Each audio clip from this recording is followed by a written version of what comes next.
Hey, it's the Nerdy Sports Fan. We're into Week 9 NFL action. So now that we're past the halfway point, hit up Nerdy Sports Fan Weekly for our power rankings to start. But yeah, let's dig right into this matchup. We have the Tennessee Titans going to visit the Carolina Panthers. Now, these are teams that are run on similar philosophies. They want to be tough on defense, tough on the line, control the tempo with the running game, and just Carolina's doing it better. Largely because of quarterback play. Kyle Allen is playing far better at quarterback than what they anticipated. Soon enough, we should see the return of Cam Newton.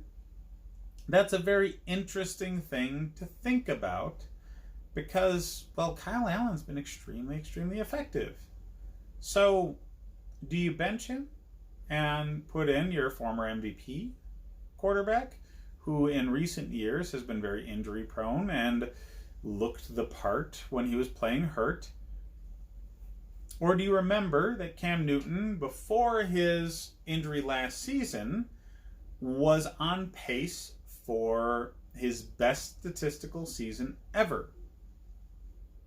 And he's been a league MVP. Yeah, it's a difficult thing to think about. But for my money, I'd leave Kyle Allen in there. He's been winning. And I know he was hurt, but Cam Newton was not producing the way Kyle Allen is when he left. And you can most certainly lose your job to injury. Just see what happened with Joe Flacco with Lamar Jackson. They had no intentions at all of putting Lamar Jackson in there. But he just kept winning while Flacco was hurt. And they saw that the team was overall doing better than what they got with their other guy. That's what's happened in Carolina here. Kyle Allen is just running this offense in a way that Cam Newton wasn't. And it's producing wins. So I think you need to keep Kyle Allen in there when Cam Newton comes back. But that's just my opinion. Fantasy football wise, this is a semi-interesting game. Tennessee Titans rely so much on Derrick Henry, it's insane. Even with Tannehill now throwing the ball, apparently, that's not going to change. I understand he had a good game a few weeks ago, pitched like 300 yards, a couple touchdowns. Doesn't matter. They don't have the staff to sustain any sort of real passing game. They have really bad receiver core, one of the worst in the league. And they have a bad offensive line for pass blocking. Lots and lots of bodies all around the legs of the quarterback all the time. So it doesn't really matter who you have playing quarterback. That's a recipe for disaster. And when the quarterback's a very dependent player who needs the rest of the team in front of him to be very strong in order to be effective, like Tannehill has needed his entire career, yeah, that's not a recipe for success. Against this defense, this very tough Carolina team, it's not going to win you games. All they have to do is key in on Derrick Henry. You stop Derrick Henry, you stop the Tennessee Titans right now. So they will be content to let Tannehill try and beat them through the air. And considering their best receiver is A.J. Brown, yeah, that ain't going to happen. It just isn't. Carolina is too much for this Tennessee team.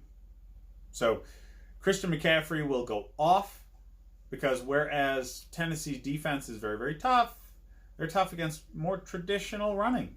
And that's not what Christian McCaffrey does. He's all over the place. He's a receiving threat. He's a running threat. They use him to make sure he gets out in space as much as they possibly can.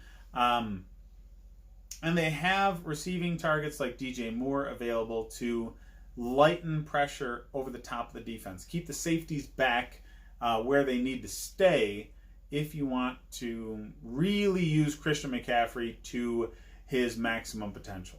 So because of what Kyle Allen does in this offense, DJ Moore is more effective and Christian McCaffrey can be more effective. So it's not working in favor of Tennessee. Christian McCaffrey is a top 5 running back this week because of this matchup. And DJ Moore is a solid play. He's a top 10 wide receiver in this matchup.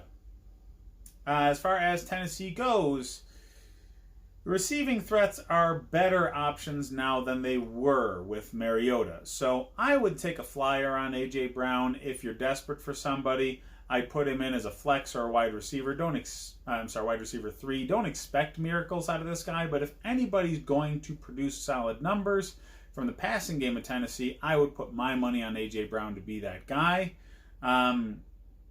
Derrick Henry is going to have a lot of people keying in on him. So he's not going to have his best game. There's a very good defense for this. I would say he's going to be running back 2, though, at the worst, because he's still Derrick Henry. He's a freaking man-child. The guy is going to run people over. So as long as he doesn't turn the ball over like he did last week, he'll have a good scoring output. And if, because of bye weeks or injuries, you're light at the quarterback position, I would pick up Kyle Allen and take a flyer on a start for that man. He's likely to put up 22 to 25 points against this Tennessee team, just based off of how the Norv Turner offense really matches up against this defense and how their personnels match up. So that's definitely not an every week thing. Kyle Allen, definitely not somebody you're going to want to regularly start, but I like him in this game. There's a 3.5 point spread in this game. I think that's close to accurate, but if I have to bet one way or another, I bet that the Panthers beat that mark and outscore the Titans by at least 6. So that's what I have for this game. Hit up the rest of the videos for more sit-start fantasy advice, and check out the Nerdy Sports Fan Weekly for our opening round of power rankings.